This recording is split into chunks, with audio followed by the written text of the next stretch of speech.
Hello everyone, welcome to IAS and PCS। हम लोग previous lecture में नेशनल इनकम का जो पहला मेथड था, वैल्यू एडेड मेथड या जिसको प्रोडक्शन मेथड भी कहते हैं, हम लोग उसको कंप्लीट कर चुके हैं। इस लेक्चर में हम लोग बात करेंगे नेशनल इनकम को कैलकुलेट करने के लिए एक दूसरे मेथड के बारे में, जो कि है हमारा इनकम मेथड। इनकम मेथड में भी हम लोग सेम प्रोसेस को फॉलो करेंगे। हम लोग पहले मेथड जानेंगे, इसका क्या क्या स्टेप्स होते हैं, और फिर हम जानेंगे किन बातों का हमें ध्यान रखना है जब हम इस मेथड से नेशनल इनकम को कैलकुलेट कर रहे हैं। तो शुरुआत करते हैं हम लोग अपनी नेशनल इनकम को कैलकुलेट करने से रिलेटेड, और हम लोग बेस बनाएंगे आज के लेक्चर में इनकम मेथड को। सबसे पहले समझते हैं इनकम मेथड क्या।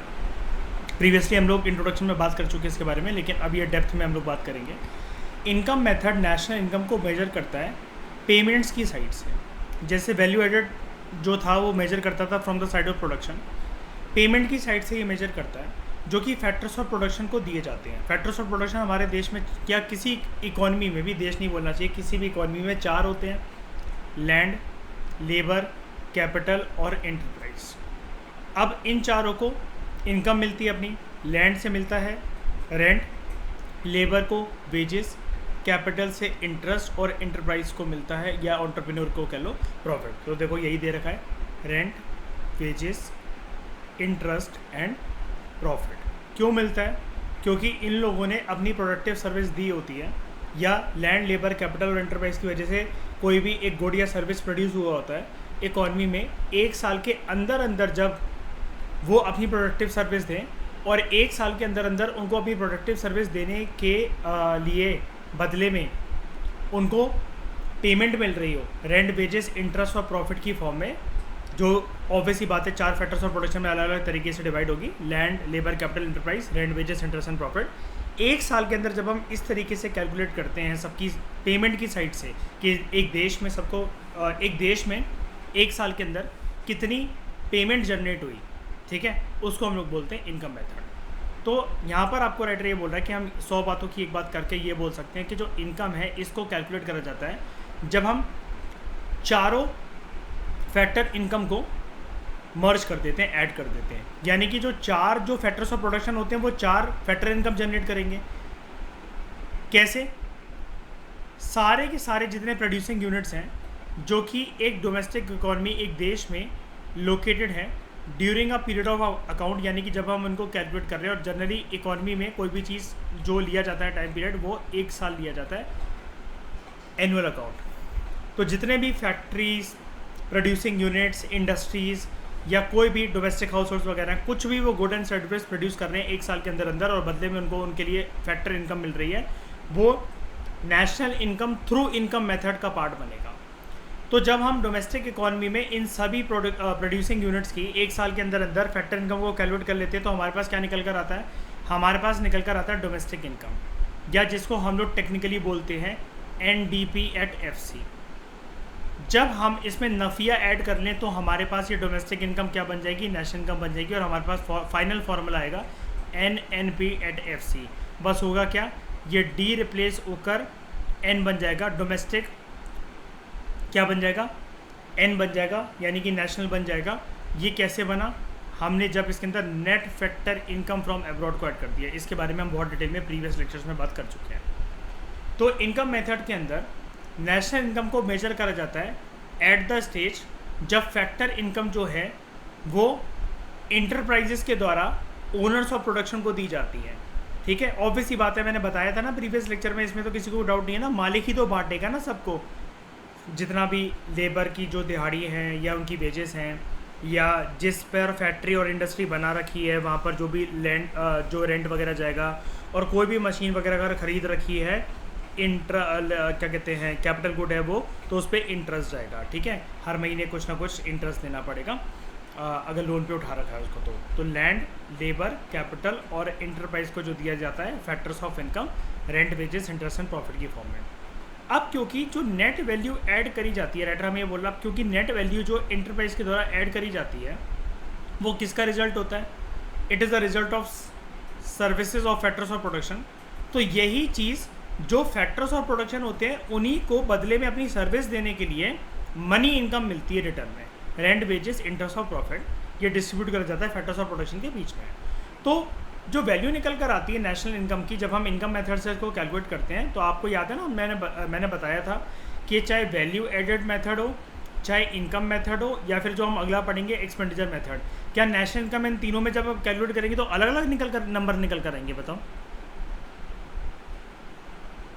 सेम निकल कर आने चाहिए ना, वरना हमने क्या करा है, कैलकुलेशन में गलती करी है। ठीक है, हाँ, नहीं, डबल काउंटिंग तो एक सिनेरियो होता है अंकिता, कि मतलब हम सेम गुड को, इंटरमीडिएट और फाइनल को डबल बार काउंट कर लेते हैं, लेकिन हमने गलती करी है। इसका मतलब अगर तीनों मेथड से सेम नंबर निकल कर नहीं आ रहा।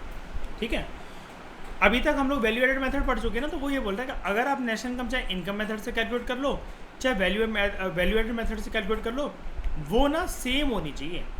It should be same, number same आना चाहिए। इसके बारे में भी हम प्रीवियसली डिस्कस कर चुके हैं। तो अब बात करते हैं इनकम मेथड से जब हम नेशनल इनकम को कैलकुलेट कर रहे हैं तो हमें कौन कौन से स्टेप्स फॉलो करने पड़ेंगे। नंबर 1, याद रखना, हम लोग इस मेथड के अंदर, जैसे प्रीवियस मेथड था वैल्यू एडेड मेथड, हम लोग सिर्फ प्रोड्यूसिंग यूनिट्स जो भी देश में लोकेटेड है, वो कितना गुड्स एंड सर्विस प्रोड्यूस कर रहे हैं, सिर्फ प्रोडक्शन पॉइंट ऑफ व्यू से हम लोग नेशनल इनकम को कैलकुलेट कर रहे थे।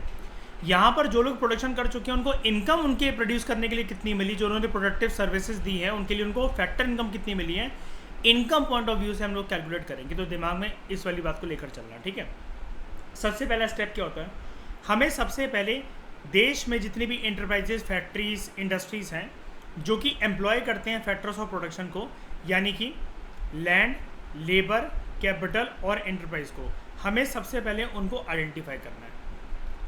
सबसे पहले हमें एंटरप्राइजेस जो कि एम्प्लॉय करते हैं फैक्टर्स ऑफ प्रोडक्शन को, हमें उनको आइडेंटिफाई करना है, land, wages, land, labour, capital, enterprise. उसके बाद हम जो ये लोग ये फैक्टर्स ऑफ प्रोडक्शन जनरेट करेंगे अपने लिए फैक्टर पेमेंट्स, हमें फिर उसको कैलकुलेट करना है। हमें इसको तो करना था आइडेंटिफाई, फिर इन सब की पेमेंट जो होगी, देश में हर कोई जो बंदा पेमेंट कमा रहा है, ऐसा माना जाता है इकोनॉमी में, उसको 4 कैटेगरीज में बांटा जा सकता है। या तो उस पर्सन के पास रेंट आ रहा होगा, कई लोग सिर्फ दिल्ली वाले जैसे कहीं क्या होते हैं, बड़े सारे बिल्डर्स वगैरह, वो सिर्फ रेंट का ही पैसा खा रहे हैं, ओनली बिजनेस प्रॉपर्टी वगैरह बना के डालनी है, उसको रेंट पे चढ़वा देनी है रेंट। कई लोग होते हैं वो जॉब कर रहे हैं, हिंदुस्तान में बहुत सारी जो जनसंख्या है वो सर्विस सेक्टर के अंदर एम्प्लॉयड है, वो जॉब वगैरह कर रही है। ठीक है, वो करके बैंकों वगैरह को अपना ब्याज मिल जाता है, इंटरेस्ट मिल जाता है। ठीक है, और जो मालिक हैं, जो फैक्ट्री चला रहे हैं, एक दुकान चला रहे हैं, कुछ भी कर रहे हैं, वो फैक्ट्रीज, इंडस्ट्रीज, दुकान छोटी सी कुछ भी है उनके पास आता है प्रॉफिट। प्रॉफिट कब आएगा, जब रेंट दे दिया, अगर किराए पर दुकान ले रखी है तो, जो राम श्याम काम कर रहे हैं दुकान पे, उनको अपनी दिहाड़ी दे दी, मजदूरी दे दी या फिर वेजेस दे दिए। और अगर कोई महंगा कोई ट्रैक्टर वगैरह खेत पे लगा रखा है, कोई महंगी क्या कहते हैं, कोई मशीन वगैरह लगा रखी है, तो वो कैपिटल गुड अगर है तो उस पर इंटरेस्ट वगैरह जाएगा। ठीक है, तो हम लोग इसको क्लासीफाई करते हैं into factor payments various categories में, और मिक्स इनकम की तरह भी हम लोग इसको क्लासीफाई करते हैं। यानी कि फैक्टर्स ऑफ प्रोडक्शन, जो फैक्टर्स पेमेंट है, जो फैक्टर ऑफ प्रोडक्शन को मिली, इसको हम लोग 3 वे में और क्लासीफाई करते हैं। अभी मैं दिखाऊंगा, आप कहोगे ये एकदम से ये वाली चीज़ क्यों आ गई, ये पहले नहीं बताई, क्योंकि ये इनकम मेथड है, फ्रेश मेथड है। ये देखो, ये अभी मैं आपको तीनों चीज़ें बताऊंगा, compensation of employ, operating surplus और mixed income of self employed. इसलिए आपको कह रहे हैं कि यहाँ पर हम लोग मिक्स्ड इनकम को भी कैलकुलेट करते हैं। हम लोग जब हमारे पास फैक्टर पेमेंट आ जाती है ना पूरी की पूरी, रेंट, वेजेस, इंटरेस्ट और प्रॉफिट की फॉर्म में, फिर हम उनको 3 कैटेगरी में क्लासीफाई कर देते हैं इनकम मेथड में। एक कंपनसेशन ऑफ एम्प्लॉय, एक मिक्स्ड इनकम और एक ऑपरेटिंग सरप्लस। तीनों के मतलब बहुत डिटेल में बताऊंगा, अभी के लिए शांति रखो अपने दिमाग में। उसके बाद नेक्स्ट स्टेप, अभी हम स्टेप जान रहे हैं क्योंकि है ना, अभी कि हमें करना क्या है, फिर हम जानेंगे कि चलो इस स्टेप पे जब मैं आ रहा हूँ तो उसका मतलब क्या है। अभी हम सिर्फ स्टेप जान रहे हैं कि इनकम मेथड से कैसे नेशनल इनकम को निकाला जा सकता है। उसके बाद हमें ये एस्टीमेट लगाना होता है amount of factor payments made by such enterprise. हर एक एंटरप्राइज कितनी फैक्टर पेमेंट जनरेट करता है इकोनॉमी के अंदर एक साल के अंदर, हमें फिर इसका सम अप कर देना होता है, इनको टोटल कर देना होता है। सभी की सभी फैक्टर पेमेंट्स जो कि एक पर्टिकुलर देश में एक साल के अंदर जितनी भी वो फैक्टर पेमेंट्स अपने क्या कहते हैं जनरेट करते हैं, लैंड, लेबर, कैपिटल और एंटरप्राइज को जो rent, wages, interest and profit जो मिलता है, हम इन सबको जब पूरे के पूरे कश्मीर से कन्याकुमारी, गुजरात से अरुणाचल, अंडमान निकोबार आइलैंड में कुछ है, लक्षद्वीप आइलैंड में कुछ है, इन सबको जब हम कैलकुलेट कर लेंगे, इन सारी प्रोड्यूसिंग यूनिट्स की डोमेस्टिक फैक्टर पेमेंट को, हमारे पास आएगा डोमेस्टिक इनकम। बस हमें कुछ नहीं करना होता, लास्ट स्टेप आपको पता है, इसमें नफिया ऐड कर दो, net factor income from abroad. और मैंने बताया था फ्रॉम वर्ड इंपॉर्टेंट होता है, इधर टू नहीं होना चाहिए, अगर टू होगा तो नफिया माइनस होगा, अगर फ्रॉम है तो नफिया प्लस होगा। तो हमारे पास आ जाता है डोमेस्टिक इनकम से डिराइव होकर नफिया ऐड कर कर नेशनल इनकम, यानी कि NNP@FC। अब हमें किन बातों का ध्यान रखना चाहिए अगर हम लोग इनकम मेथड से कैलकुलेट कर रहे हैं नेशनल इनकम को? तो अगर हम चाहते हैं कि करेक्ट तरीके से हमारी नेशनल इनकम मेजर हो इनकम मेथड से, तो हमें कुछ बातों का प्रिकॉशंस रखना होगा, ध्यान देना होगा। नंबर 1, ध्यान से सुनना इसको, सिर्फ जो फैक्टर इनकम वो वाली जो फैक्टर इनकम हो वो ऐसी होनी चाहिए which are earned by rendering productive services. यानी कि ऐसा नहीं बैठे बिठाए पर्सन को मिल रहा है। याद है मैंने एक बात बताई थी आपको, ट्रांसफ़र पेमेंट याद है?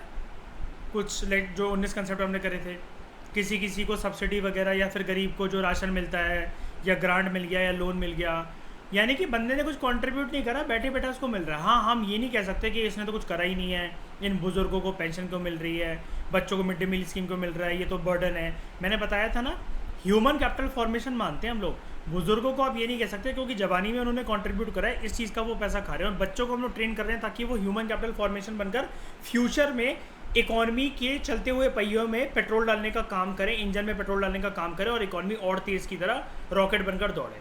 ठीक है, तो फैक्टर इनकम जो होती है, जो अर्न करी जाए सिर्फ और सिर्फ अगर बंदे ने प्रोडक्टिव सर्विस दी है वो, उन्हीं को इंक्लूड करा जाएगा।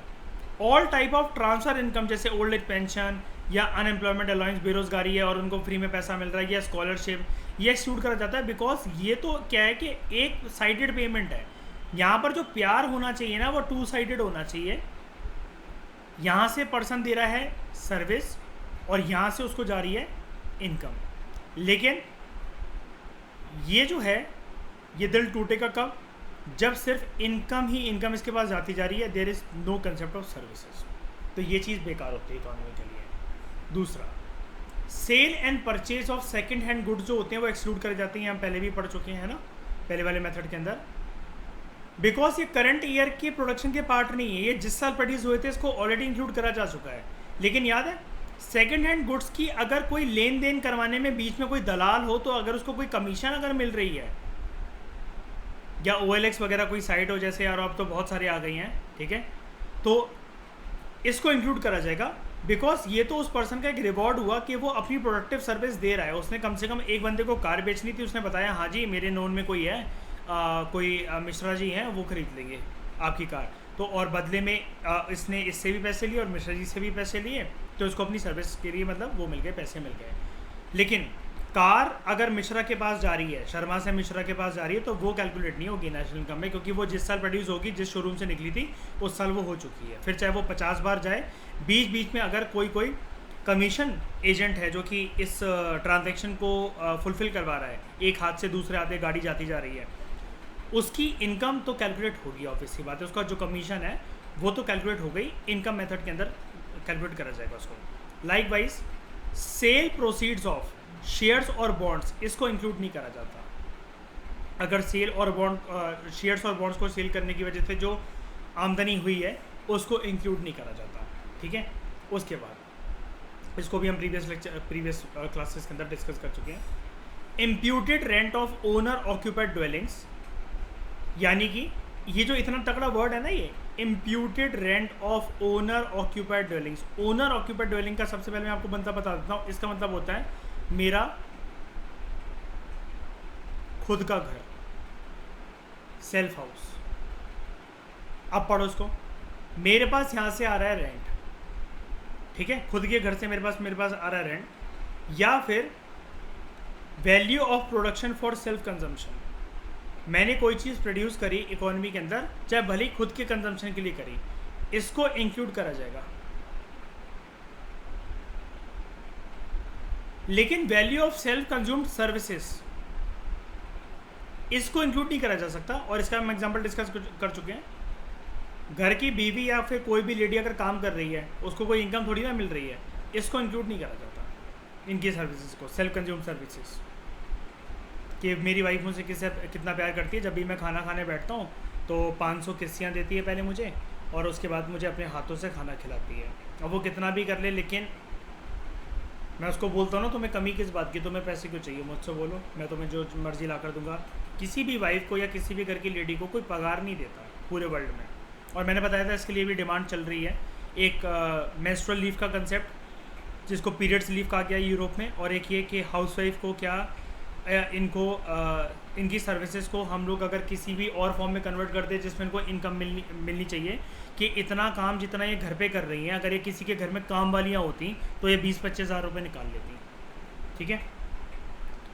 Income from illegal activities like smuggling, black marketing, या फिर विंडफॉल गेंस, या लॉटरी वगैरह किसी की खुल गई एकदम से, इसको इंक्लूड नहीं करा जाता। डायरेक्ट टैक्सेस जैसे इनकम टैक्स जो कि एम्प्लॉयज़ के द्वारा पे करे जाते हैं from their salaries, and corporate tax जो कि पे करे जाते हैं by joint stock company from its profit, ये इंक्लूड कर जाते हैं। यानी कि कुल मिलाकर जो डायरेक्ट टैक्सेस हैं वो इंक्लूड कर जाएंगे। लेकिन वेल्थ टैक्स और gift tax they are excluded, because ये पास की सेविंग और पास की वेल्थ से दिया जा रहा है, करंट ईयर में बंदे ने इनकम जनरेट नहीं करी है। और डायरेक्ट टैक्सेस तो आपको पता ही है तभी लिए जाते हैं ना, हर साल आपको इनकम टैक्स रिटर्न फाइल करने पड़ते हैं, इतना सब लोग जानते हैं ना, इतना जानते हो ना। सिमिलरली इनडायरेक्ट टैक्सेस जो होते हैं like sales tax, excise duties, जिसकी वजह से लगता है कि मार्केट प्राइसेस बढ़ गए हैं, ये इनको इंक्लूड नहीं करा जा सकता, क्योंकि नेशनल इनकम जो है वो फैक्टर कॉस्ट पे ली जाती है, ना कि मार्केट प्राइसेस पर। समझ गए ना, ये वाली बात हम पढ़ चुके हैं। हम लोग हमेशा NNP@FC के दीवाने होते हैं, ना कि NNP@MP। MP को हम लोग एक्सक्लूड करते हैं, क्योंकि बताओ मार्केट प्राइस में क्या चीज़ इंक्लूडेड है ऑलरेडी, जल्दी बताओ।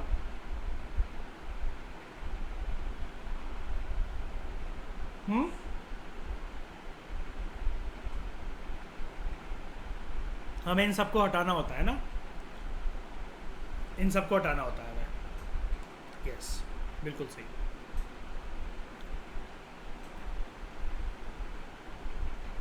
अब बात करते हैं हम लोग डोमेस्टिक इनकम की और उसके कंपोनेंट्स की। ये जो सारा आपको ऊपर जो था ना ऑपरेटिंग सरप्लस और वो जो टर्म समझ में नहीं आ रही थी, अब समझ में आ जाएगी। डोमेस्टिक इनकम क्या होता है? अगर हम टोटल करें सभी फैक्टर इनकम्स को, जो कि सभी प्रोड्यूसिंग यूनिट्स के द्वारा जो देश में लोकेटेड है, एक साल के अंदर उनके द्वारा जो अपनी कमाई जनरेट करी जाती है, वो है डोमेस्टिक इनकम। अब ये मैटर नहीं करता कि वो पर्सन चाहे नॉर्मल रेजिडेंट हो चाहे वो फॉरेनर हो। यहाँ पर इंपॉर्टेंट बात ये है कि प्रोडक्शन जो होनी चाहिए ना, फिर चाहे उसको चाहे हिंदुस्तान की ब्राउन चमड़ी करे या बाहर से अगर कोई गोरी या काली चमड़ी करे, हमें फ़र्क नहीं पड़ता, वो हिंदुस्तानी है या फिर वो फॉरेनर है। फ़र्क इस बात से पड़ना चाहिए कि वो डोमेस्टिक इकोनॉमिक टेरिटरी के अंदर इंक्लूड होनी चाहिए, वो जनरेट होनी चाहिए, सॉरी इंक्लूडिंग जनरेट होनी चाहिए वो इनकम। तो डोमेस्टिक इनकम जो होती है ना, जब तक हम सिर्फ राइटर हमें ये कह रहे हैं, हम जानते हैं इस बात को कि डोमेस्टिक इनकम के अंदर कभी भी नफिया का कंसेप्ट नहीं होता। अगर नफिया इसको जोड़ दोगे तो डोमेस्टिक इनकम ना होकर क्या बन जाएगी है? Very good, national income. तो अब हम यहाँ पर इसके कुछ कंपोनेंट्स देखते हैं। Components of domestic income. Broadly जो डोमेस्टिक इनकम के जो कंपोनेंट्स हैं NDP@FC, ये याद रखना, ये हम इनकम मेथड के पर्सपेक्टिव से ही कर रहे हैं सब कुछ, ठीक है। आप कहोगे हम पढ़ तो चुके हैं, लेकिन कुछ नई बातें मुझे आपको समझानी है। तो जो कंपोनेंट्स हैं, ये कंपोनेंट्स अच्छा होते किस लिए, आप कंफ्यूज मत होना, हम पढ़ चुके हैं इन सबको। लेकिन नेशनल इनकम में देख लो, मैं दिखा देता हूँ ये वाली लाइन। न्यूमेरिकल प्रॉब्लम्स को अगर किसी को सॉल्व करना होता है ना, तो उसके लिए फैक्टर्स इंक्लूड करे जाते हैं। लेकिन हमें न्यूमेरिकल प्रॉब्लम तो सॉल्व करनी नहीं है, लेकिन थ्योरी में अगर आ गया तो हमें पता तो होना चाहिए ना कि अगर ये आ गया कि compensation of employees, operating surplus और मिक्स्ड इनकम, ये किसके कंपोनेंट होते हैं। और ऑप्शन आ गया national income through value added method, national income through expenditure method, national income through income method, national या फिर नन ऑफ दी अबव अगर आ गया तो हमें पता तो होना चाहिए ना कि है क्या ये। तो बात करते हैं डोमेस्टिक इनकम की। ब्रॉडली कंपोनेंट जो डोमेस्टिक इनकम के होते हैं वो तीन होते हैं, ब्रॉड तीन तरीके के होते हैं। Compensation of employees, operating surplus. Operating surplus के फर्दर तीन पार्ट्स होते हैं, रेंट, इंटरेस्ट और प्रॉफिट, ये ऑपरेटिंग सरप्लस होता है, और मिक्स्ड इनकम। लेकिन इनका फर्दर सब डिवीजन होता है इंडिविजुअल की फैक्टर इनकम को देखते हुए। ये अभी मैं आपको बताता हूँ। राइटर आपसे यहाँ पर एक बात कर रहा है, operating surplus is defined as excess या फिर surplus of net value added factor cost. यानी कि अगर कुछ बल्क में एक्स्ट्रा प्रोड्यूस हो गया है ठीक है। ऑपरेटिंग सरप्लस मतलब एक्सेस जो सरप्लस प्रोड्यूस हो गई है of net value added factor cost, जब हमने एम्प्लॉयज़ को उनकी जो सैलरी थी, कंपनसेशन थी, वो पे कर दी है, उसके बाद जो बचा है, जो एक्स्ट्रा बचा है वो ऑपरेटिंग सरप्लस क्या होता है, ये कहाँ से मिलती है हमें? It is income from the owners of property, land से और कैपिटल से मिल सकती है, या फिर अगर आपका किसी प्रॉपर्टी के ऊपर कंट्रोल है, आपकी खुद की वो प्रॉपर्टी है, एंटरप्राइज, ठीक है। तो क्लियरली ये एक नॉन वेज इनकम होती है, यानी कि ये एक ऐसी इनकम होती है जिसके लिए आपको 30 दिन जाकर किसी के यहाँ अंडर काम नहीं करना पड़ता। तो ऐसी इनकम कहाँ से आ सकती है भाई? मुझे या तो मुझे रेंट से मिल सकती है, या मैं ब्याज खा रहा हूँ, या फिर मेरे पास कहीं से प्रॉफिट आ रहा है किसी चीज़ का, तभी मिल सकती है जब मुझे काम नहीं करना, घर पे बैठे बैठे अगर मेरा पैसा बन रहा हो ट्रेडिंग से। Components of domestic income NDP at FC। सबसे पहला है कंपनसेशन ऑफ एम्प्लॉइज, इसमें तो कोई दिक्कत वाली बात ही नहीं है, ये तो वेजेस हैं, सैलरी हैं, ठीक है। ऑपरेटिंग सरप्लस, इसके 3 पार्ट होते हैं, rent, interest and profit. Profit कहाँ से आ सकते हैं? कॉर्पोरेट टैक्स जो कि डायरेक्ट टैक्स है, डिविडेंड कैसे? देखो, जब आपको किसी भी चीज़ से नॉर्मल प्रॉफिट होता है ना, इनकम आती है, मतलब मान लो आपको किसी भी चीज़ से फ़ायदा होता है, जैसे मतलब मान लो फॉर एग्जांपल एक बात बता रहा हूँ मैं बस,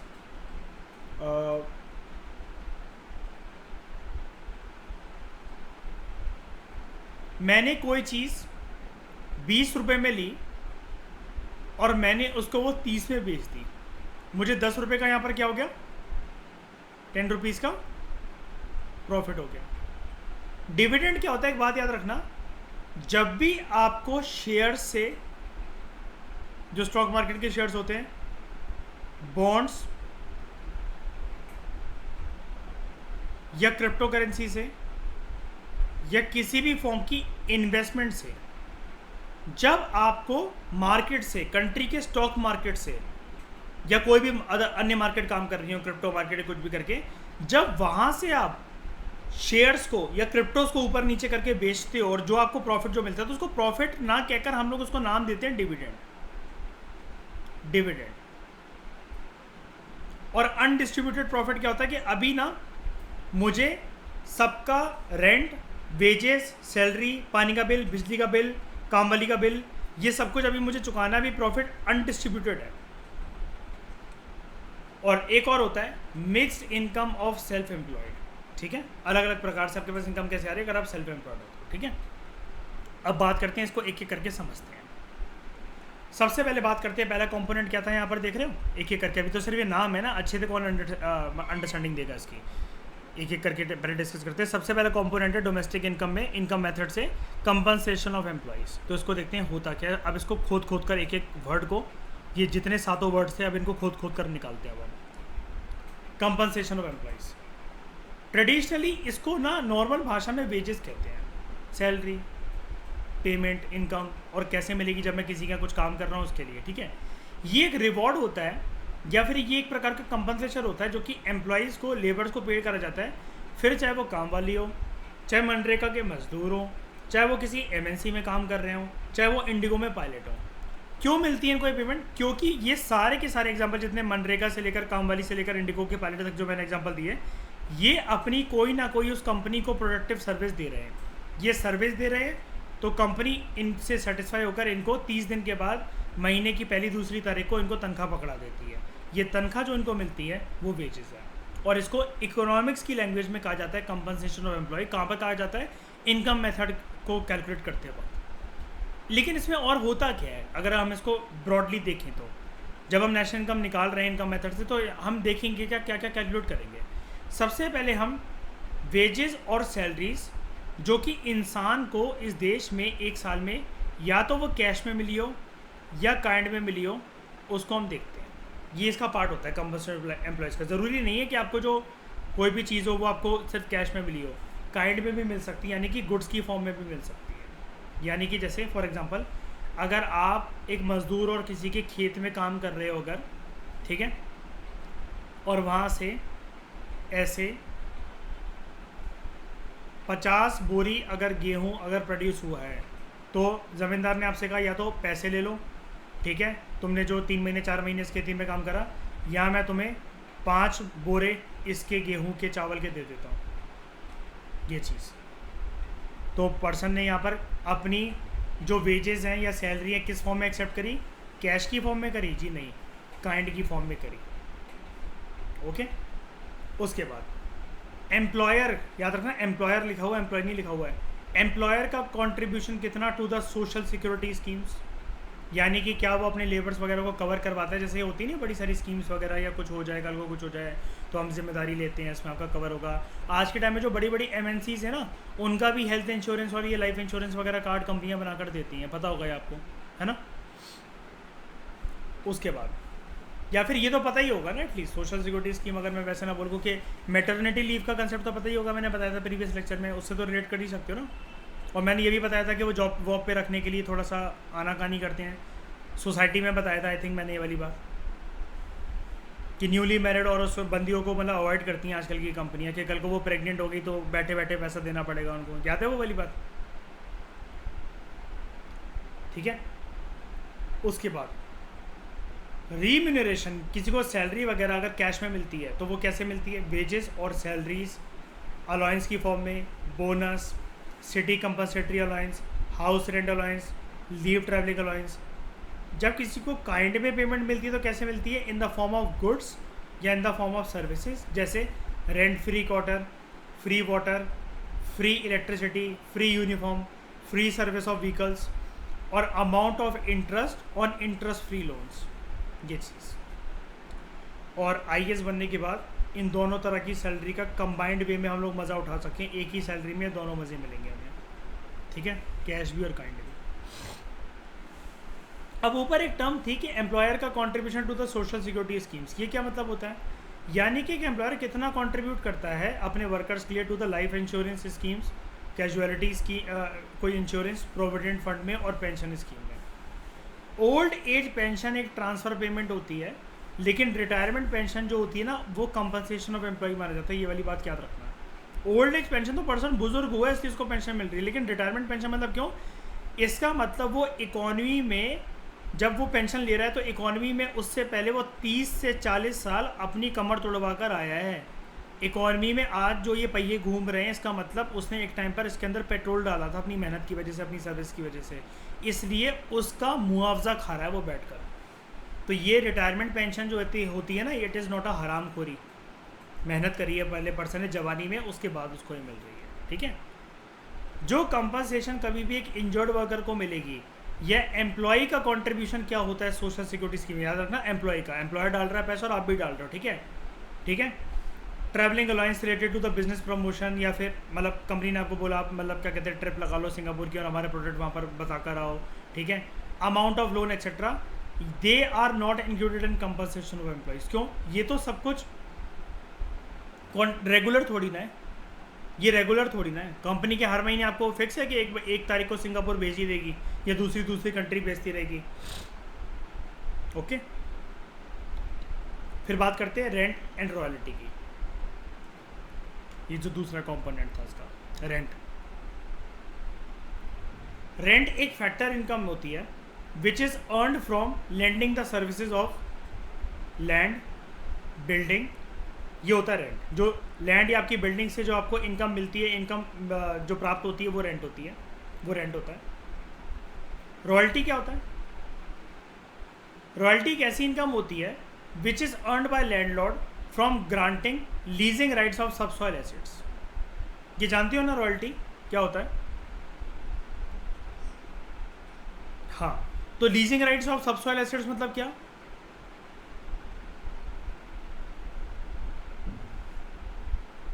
यहां पर मतलब क्या, रॉयल्टी का मतलब क्या? आपके ज़मीन पर आपके खेत हैं, उससे एक टीम आई, उसने सर्च करा और उसने देखा कि यहाँ पर ना कोयले की खदान है आपके खेत के नीचे। आपके पास तो इक्विपमेंट्स हैं नहीं, आप फावड़ा वावड़ा से ऊपर क्या ही जाओगे, कितना ही खोद लोगे, और क्या आपको क्या पता कोल कैसे निकालना होता है, कैसे प्रोसेस करना होता है। कंपनी ने आपसे बोला आपके पास तो जो ये ज़मीन है ना, इसको तो आप लक्ष्मी माँ और विष्णु जी का वरदान मानो, हम आपको महीने के 5 लाख देंगे, ये ज़मीन की ठेकेदारी हमें दे दो जब तक हम लोग कोयला ना निकालने यहाँ से सारा, और हमारा प्रोजेक्ट यहाँ पर कम से कम 5 साल चलेगा, हर महीने हम आपको 5 लाख देते रहेंगे। अब समझ में आ गया रॉयल्टी? अब समझ में आ गया? अब देखो अभी और बता देता हूँ अच्छे से, नीचे यही दे रखा, देखो रॉयल्टीज इनकम अर्न्ड बाय ये कोल ऑयल नेचुरल गैस, अगर आपके खेत से मिल गई तो अभी रुक जाओ, अभी बता देता हूँ। It may be noted that domestic income includes not only rent but imputed rent also. वहाँ कहोगे फ़र्क क्या है, अभी बताता हूँ। जो रेंट होता है ना ओनर ऑक्यूपाइड हाउसेस का, आपका खुद का घर है, वो इम्प्यूटेड रेंट होता है। जब एक हाउस का ओनर होता है, अगर वो किराएदार को मकान ना देकर खुद उस पर रह रहा है तो ऐसा माना जाता है कि उसने रेंट खुद को पे कर दिया। जो मार्केट रेंट है सेल्फ ऑक्यूपाइड हाउस का, it is labelled as imputed rent, और इसको भी इंक्लूड करा जाता है नेशनल इनकम के अंदर। कि पर्सन खुद भी रह रहा है तो जैसे खुद भी खर्चा करेगा, कोई किराएदार को रख रहा होता तो इनकम आ रही होती मतलब वो करके। लेकिन एक बात, अगर आपके घर पे आपके पास एक ही फ्लोर है रहने को, तो आप खुद ही रह रहे हो उस पर, लेकिन कम से कम एक सेटिस्फैक्शन तो आपको ये होती है ना कि मेरा खुद का घर है भाई, करोड़ों की ये ज़मीन है, ये लाखों का घर है ये। तभी तो लोग मुसीबत के टाइम पर घर लोन पे मतलब दे देते हैं, क्या कहते हैं, कुछ पैसा अगर निकालो तो बेचते नहीं हैं एकदम से कि लोन तो चलो छुट्टा हो जाएगा, घर तो रहेगा कम से कम अपना। सिमिलरली रॉयल्टी क्या होता है? रॉयल्टी एक ऐसी इनकम होती है which is earned by landlord. ना उसने किराए पर दिया ना कुछ करा, इसने करा क्या, एक प्रकार से दिया तो किराए पे ही है, लेकिन किस फॉर्म में? यहाँ पर पर्सन ने अपने लीजिंग राइट्स दे दिए हैं अपनी सब सॉइल एसेट्स के। जो ज़मीन थी उसकी, उसने बहुत सालों के लिए किसी को दे दिया है, किसी कंपनी वगैरह को लीज पर। अब हो सकता है उसके खेत में या उसकी ज़मीन के नीचे कुछ डिपॉजिट्स मिले, कोल के, आयरन के और नेचुरल गैस के, और कंपनी उसे निकालना चाहे, जैसा कि मैंने आपको एग्जांपल बताया। या फिर अगर पर्सन कभी भी कोई अपनी ऐसी प्रॉपर्टी पेटेंट्स और कॉपीराइट्स के बेसिस पर देता है, उसको भी रॉयल्टी बोलते हैं। याद है टार्जन द वंडर कार अगर आपने देखी हो बचपन में, तो अजय देवगन उसके अंदर फोर फॉक्स कंपनी से रॉयल्टी की डिमांड करता है कि मुझे डीसी का लोगो चाहिए अपनी गाड़ी पर, और इसी चक्कर में उसको वो मर्डर कर देते हैं। डीसी का लोगो नहीं मिल पाता उसे, और वो कहता है कि मुझे इससे रॉयल्टी चाहिए 10% या कुछ ऐसा बोलता है उस मूवी के अंदर। इसको भी रेंट की तरह ट्रीट करा जाता है, इसलिए इसको सेपरेटली मेंशन नहीं करा जाता। समझ गए? वो कह रहा है रॉयल्टी भी ना रेंट की तरह ही ट्रीट करी जाती है कि यार मिल तो जो कंपनी है वो पैसा तो दे ही रही ना आपको, इसलिए यहाँ पर रेंट एंड रॉयल्टी नहीं लिखा हुआ है। तो राइटर ने आपको पूरा दोनों चीज़ों के बीच में फ़र्क बताया। वो राइटर आपसे कह रहा है कि कभी कभार यहाँ पर रेंट की जगह का रॉयल्टी हो ना, तब भी इसको मान लेना कि ये डोमेस्टिक इनकम की कैलकुलेशन में पार्ट होगा इंक्लूड, अगर आप इनकम मेथड के थ्रू कर रहे हो, क्योंकि रॉयल्टी भी एक प्रकार का रेंट ही है। तो आपसे वो बोल रहा है it is treated as a part of rent if not mentioned separately. अगर अलग से मैंशन नहीं है तो रेंट की तरह ही है, अगर दोनों अलग अलग मैंशन है तो फिर दोनों को अलग अलग करके लेना है। फिर बात करते हैं इंटरेस्ट की, तीसरा कंपोनेंट। और ये जो हम रेंट की बात करना शुरू हो गए, ये ऑपरेटिंग सरप्लस है हमारा, ठीक है। रेंट, इंटरेस्ट और प्रॉफिट तीनों को मिलाकर ऑपरेटिंग सरप्लस कहा जाता है।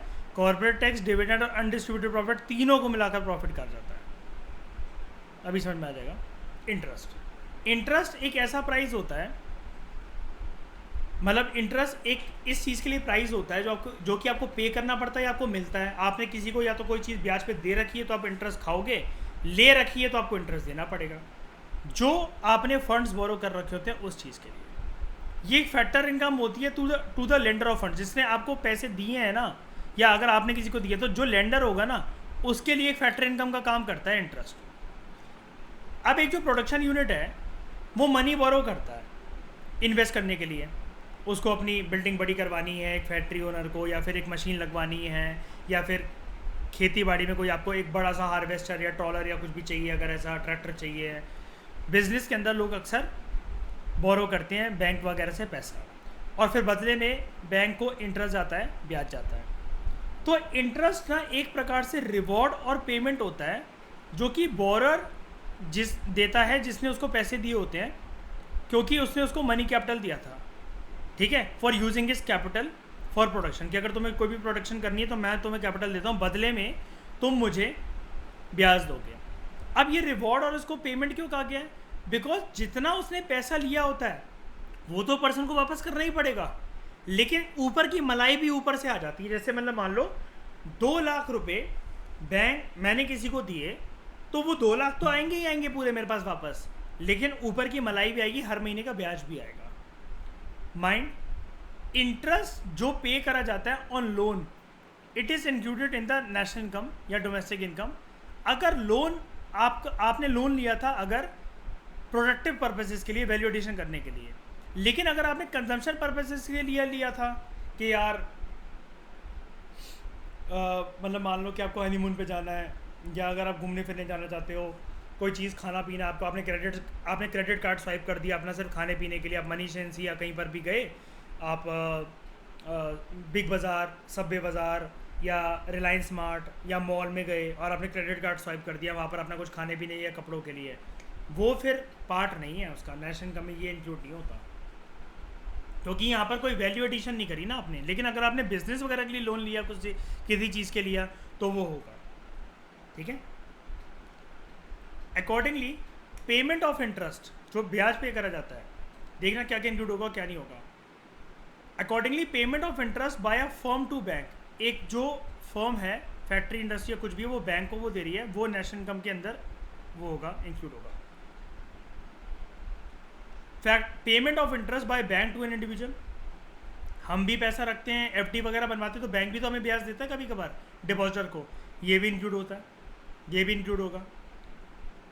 इंडिविजुअल अगर बैंक को दे रहा है ये इंक्लूड नहीं होगा, क्योंकि अगर आपकी फर्म या फैक्ट्री है ना, तो एक तो बैंक भी आपको बल्क में अमाउंट देगा, आप छोटा मोटा कहीं 1 लाख 2 लाख तो लेने जाओगे नहीं, कोई बड़ी मशीन या कुछ डालना होगा आपने प्रोडक्ट, तभी तो आप लेने जाओगे। लेकिन इंडिविजुअल हमेशा 1-2 लाख ही देता है, और बैंक भी इतना ही देंगे इसको, ये भी मैं ज़्यादा ही बोल रहा हूँ वैसे, बैंक भी इतना ही देंगे इसको। तो this is not included in national income. अगर आप कभी बैंक से कभी बोलकर देखना कभी ये कि मुझे ना स्टॉक मार्केट के अंदर इन्वेस्ट करना है कि मुझे 1 करोड़ रुपए मिल सकते हैं, बैंक मना कर देगा जनरली आपको। तो जनरली जो लोग अपना पैसा डुबा कर आ जाते हैं ना ट्रेडिंग मार्केट, स्टॉक मार्केट के अंदर, वो क्या करते हैं, वो क्रेडिट कार्ड स्वाइप कर लेते हैं जितने की उनकी लिमिट होती है, और बर्बाद होकर चले आते हैं। इसलिए लोन कभी नहीं लेना चाहिए। लोन कभी भी मत लो, कम खा लो, कम क्वालिटी का सामान खा लो, कम क्वालिटी का राशन खा लो, लोन मत लो किसी से। जितना है उसके बेसिस पर अपने आप को बढ़ाते चलो। फॉल्स एक्सपेक्टेशन के चक्कर में कि मैं ऐसा करूँगा वैसा करूँगा तो इससे ऐसा हो जाएगा, मैं तो लोन चुका ही दूंगा, लोन के चक्कर में कभी मत फंसो जब तक तुम एक सरकारी आदमी नहीं हो। तब तक जब तक तुम्हें नहीं पता कि मेरे पास फिक्स इनकम आती कि नहीं आती, तब तक लोन लेना बेकार होता है, क्योंकि लोन टेंशन पैदा करता है, साइकोलॉजिकल स्ट्रेस पैदा करता है। फिर बात करते हैं प्रॉफिट की। ये चौथा कॉलम है प्रॉफिट, और प्रॉफिट के अंदर इसके 3 तरह के हम लोग कॉर्पोरेट टैक्स, डिविडेंड और अनडिस्ट्रीब्यूटेड प्रॉफिट की बात करेंगे। प्रॉफिट एक रेसिडुअल इनकम होती है, यानी कि ऊपर की मलाई होती है एक प्रकार से, जो एक एंटरप्रेन्योर अर्न करता है after paying all other factors और प्रोडक्शन। जब इसने रेंट भी दे दिया, लेबर को वेजेस भी दे दी, और जो भी मशीन इसने ले रखा था बैंक वगैरह से, जो भी इसने लोन ले रखा था, उसका ब्याज भी दे दिया।